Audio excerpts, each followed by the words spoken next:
Hello friends, good morning. आप देख रहे हैं आपका अपना और पाठशाला 2020 एजुकेशन चैनल। और पाठशाला 2020 में आपका स्वागत है। आज हम पढ़ेंगे 11 नवंबर 2020 के इंपॉर्टेंट करंट अफेयर क्वेश्चंस। प्रत्येक क्वेश्चन के बाद हम उस क्वेश्चन के बारे में डिटेल में जानेंगे और जो क्वेश्चन कल आपसे मालूम किया गया था आज उस क्वेश्चन के बारे में भी जानेंगे। तो यदि आप हमारे चैनल पर नए हैं तो चैनल को लाइक से सब्सक्राइब करें और बेल आइकन को दबाना ना भूलें, जिससे हमारे हर क्लास की नोटिफिकेशन आपको मिलती रहेगी। और इस वीडियो के PDF का लिंक आपको डिस्क्रिप्शन बॉक्स में मिल जाएगा। तो चलते हैं अपने क्वेश्चन की तरफ।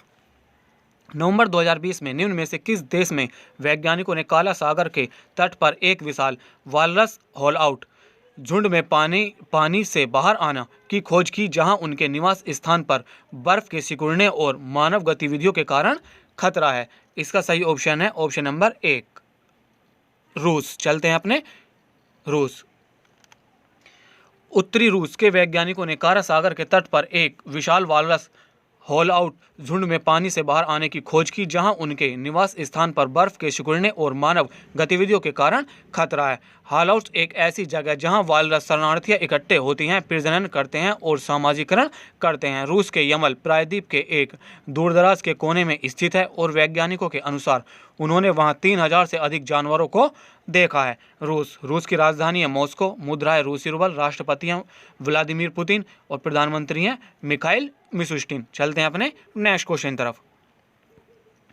नवंबर 2020 में निम्न में से कौन ऑस्ट्रेलिया दौरे के लिए टीम इंडिया के थ्रोडाउन विशेषज्ञ बन गए हैं? इसका सही ऑप्शन है ऑप्शन नंबर 4, दयानंद गरनी।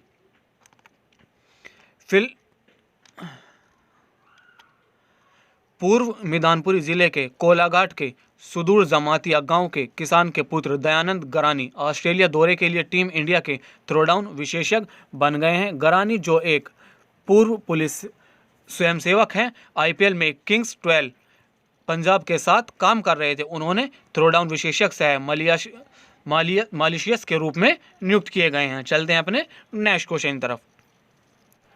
निम्न में से किसने अपनी आधिकारिक वेबसाइट पर सिटीजन व्यू नाम से एक अलग संभावना शुरू की है? इसका सही ऑप्शन है ऑप्शन नंबर 1, बृहद बेंगलुरु महानगर। प्रणाली के अतिरिक्त पारदर्शिता देने और अपनी पहल पर नागरिकों के सुझाव को अपील के लिए बृहद बेंगलुरु महानगर पालिका ने अपनी आधिकारिक वेबसाइट पर सिटीजन व्यू नाम से एक अलग संभावना शुरू की है। इस पहल से मेहमानों को देशी लोगों द्वारा की गई सभी पहलों, ठेकेदारों को दिए गए धन और वार्ड स्तर के कामों में विकास की जानकारी मिलती है। चलते हैं अपने नेक्स्ट क्वेश्चन तरफ। निम्न में से किस फिल्म के सर्वश्रेष्ठ भारत लघु फिल्म महोत्सव 2020 के तीसरे संस्करण में शीर्ष पुरस्कार जीता है, जो इसे ऑस्कर नामांकन के लिए योग्य बनाता है? इसका सही ऑप्शन है ऑप्शन नंबर 2, नटखट। विद्या बालन अभिनीत फिल्म नटखट के सर्वश्रेष्ठ भारत लघु फिल्म महोत्सव 2020 के तीसरे संस्करण में शीर्ष पुरस्कार जीता है, जो इसे ऑस्कर नामांकन के लिए योग्य बनाता है। कहानी स्टार, जिन्होंने इस फिल्म के साथ एक निर्माता के रूप में शुरुआत की है, ने एक पितृसत्तात्मक सेटअप में एक होममेकर की भूमिका निभाई है। फिल्म ने लगभग 1,85,497 रुपये की पुरस्कार राशि भी जीती और सोर्स TV पर एक टेलीविजन प्रसारण सौदे का अवसर भी मिला है। चलते हैं अपने नेक्स्ट क्वेश्चन तरफ। सड़क परिवहन और राजमार्ग मंत्रालय ने किस महीने से सभी 4 पहियों वाहनों के लिए फास्टैग अनिवार्य करते हुए एक अधिसूचना जारी की है? इसका सही ऑप्शन है ऑप्शन नंबर 4, जनवरी 2021। सड़क परिवहन और राज्य मंत्रालय ने 1 जनवरी 2021 से सभी 4 पहिए वाहनों के लिए फास्टैग अनिवार्य करते हुए एक अधिसूचना जारी की है। यह पुराने वाहनों के साथ साथ 1 दिसंबर 2017 से पहले बेचे जाने वाले M और N श्रेणी के मोटर वाहनों पर भी लागू होगा। केंद्रीय मोटर वाहन नियम 1989 के अनुसार 1 दिसंबर 2017 से नए 4 पहिया वाहनों के सभी पंजीकरण के लिए फास्टैग को अनिवार्य कर दिया गया था। चलते हैं अपने नेक्स्ट क्वेश्चन तरफ। नवंबर 2020 में मुख्य सूचना आयुक्त YK सिन्हा ने किन्हें सूचना आयुक्त के पद की शपथ दिलाई? इसका सही ऑप्शन है ऑप्शन नंबर 5, 1, 2 और 3 तीनों, अर्थात उदय माहुरकर, सरोज पुनारी, हीरालाल सामरियार। मुख्य सूचना आयुक्त YK सिन्हा ने केंद्रीय सूचना आयोग के शपथ ग्रहण समारोह में सूचना आयुक्त हरिलाल समारिया, सुश्री सरोज पुनारी और उदय माहुरकर को पद की शपथ दिलाई। इनके शामिल होने के साथ केंद्रीय सूचना आयोग के मुख्य सूचना आयुक्त सहित सूचना आयुक्तों की संख्या बढ़कर 8 हो गई है। चलते हैं अपने नेक्स्ट क्वेश्चन तरफ। निम्नलिखित में से किसने जेबीसी साहित्य पुरस्कार 2020 जीता है? इसका सही ऑप्शन है ऑप्शन नंबर 4, एस हरीश। मालयम लेखक एस हरीश ने अपने उपन्यास मोस्टेंस के लिए जेसीबी साहित्य पुरस्कार 2020 जीता है। इसका अनुवाद अंग्रेजी में जयश्री कालीधर द्वारा किया गया और इसे हार्पर कॉलिंस इंडिया द्वारा प्रकाशित किया गया। साहित्य में दिए जाने वाले जेसीबी पुरस्कार को भारत में सबसे महंगा साहित्य पुरस्कार माना जाता है। इस पुरस्कार के तहत मालयम लेखक को 25 लाख रुपये का नगद पुरस्कार और अनुवादक को 10 लाख रुपये अतिरिक्त राशि प्रदान की जाएगी। चलते हैं अपने नेक्स्ट क्वेश्चन तरफ।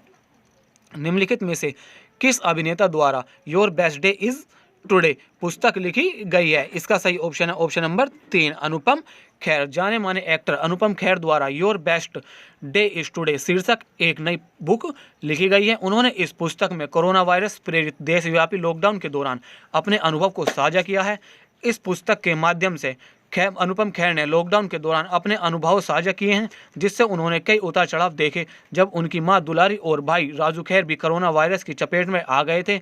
उनकी पिछली बुक उनकी जीवनी lesson life thought me unknowingly and the best things about you is your थी। वह 2 राष्ट्रीय फिल्म पुरस्कारों के प्राप्तकर्ता भी हैं। चलते हैं अपने नेक्स्ट क्वेश्चन तरफ।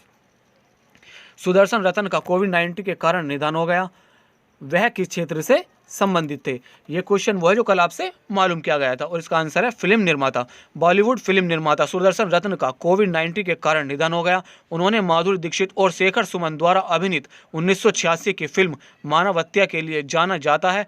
इसके अलावा दिवंगत फिल्म निर्माता ने सुधीर पांडे, सफ़ी इनामदार, नीलामी अजीज और जॉनी लीवर सहित 1996 के एक्शन ड्रामा फिल्म हाहाकार का लेखन, निर्देशन और निर्माण भी किया था। चलते हैं अपने नेक्स्ट क्वेश्चन तरफ। नवंबर 2020 में पेट्रोनेट एलएनजी लिमिटेड ने के नए प्रबंध निदेशक और मुख्य कार्यकारी के रूप में किसे चुना गया है? इसका सही ऑप्शन है option number 2, Akshay Kumar Singh. Indian oil Corp के निदेशक पाइपलाइन अक्षय कुमार सिंह देश के सबसे बड़े गैस आयातक पेट्रोनेट एलएनजी लिमिटेड के नए प्रबंध निर्देशक और मुख्य कार्यकारी होंगे।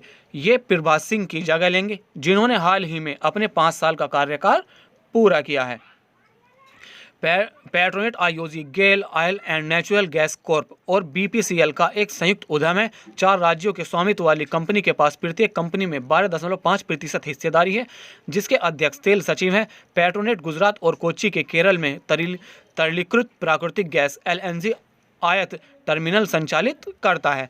आईओसी के अध्यक्ष श्रीकांत माधव वैद और आईओसी का मुख्यालय नई दिल्ली और आईओसी की स्थापना हुई थी 30 जून 1959 में। चलते हैं अपने नेक्स्ट क्वेश्चन तरफ। प्रत्येक वर्ष किस दिन शांति और विकास के लिए विश्व विज्ञान दिवस मनाया जाता है?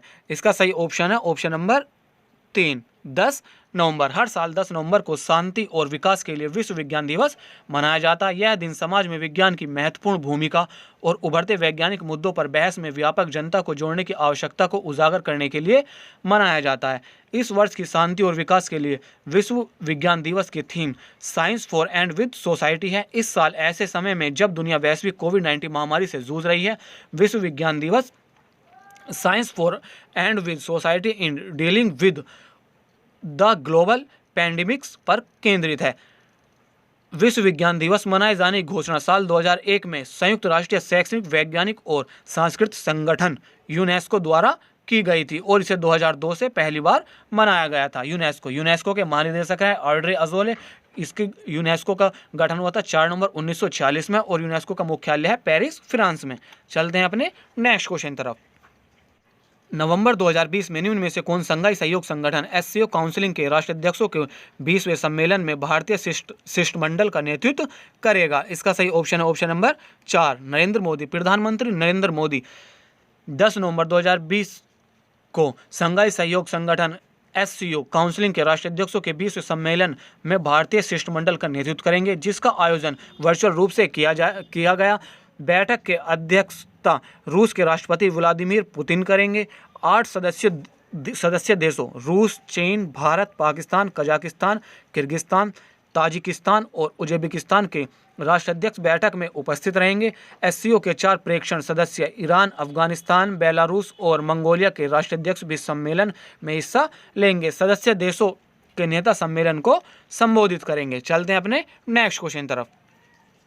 नवंबर 2020 में किस देश के राष्ट्रपति ने महात्मा गांधी पर गांधी के बारे में मेरी समझ एक विशेष संकलन जारी किया? इसका सही ऑप्शन है ऑप्शन नंबर 3, नेपाल। नेपाल के राष्ट्रपति बिंद्या देवी भंडारी ने काठमांडू में महात्मा गांधी पर आयोजित एक समारोह में गांधी के बारे में मेरी समझ पर एक विशेष संकलन जारी किया।